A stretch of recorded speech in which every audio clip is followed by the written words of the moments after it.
ಭಾರತದ ಜನಗಳಾದ ನಾವು ಭಾರತವನ್ನು ಒಂದು ಸಾರ್ವಭೌಮ ಸಮಾಜವಾದಿ ಸರ್ವಧರ್ಮ ಸಮಭಾವದ ಪ್ರಜಾಸತ್ತಾತ್ಮಕ ಗಣರಾಜ್ಯವಾಗಿ ರಚಿಸಲು ಮತ್ತು ಅದರ ಸಮಸ್ತ ನಾಗರಿಕರಿಗೆ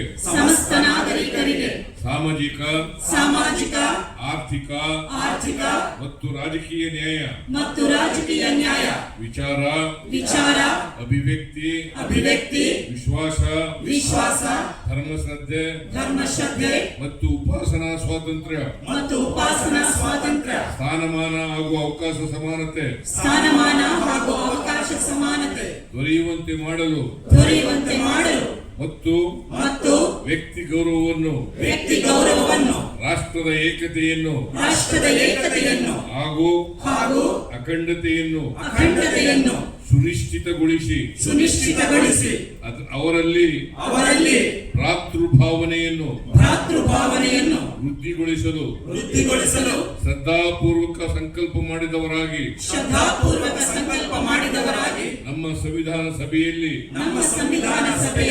1949ನೇ ಇಸವಿ ನವೆಂಬರ್ ತಿಂಗಳ 26ನೇ ತಾರೀಕಾದ ಈ ದಿವಸ ಈ ಮೂಲಕ ಈ ಸಂವಿಧಾನವನ್ನು ಅಂಗೀಕರಿಸಿ ಅಧಿನಿಯಮಿಸಿ ಅರ್ಪಿಸಿಕೊಂಡಿದ್ದೇವೆ. ಧನ್ಯವಾದಗಳು. ಕಾರ್ಯಕ್ರಮ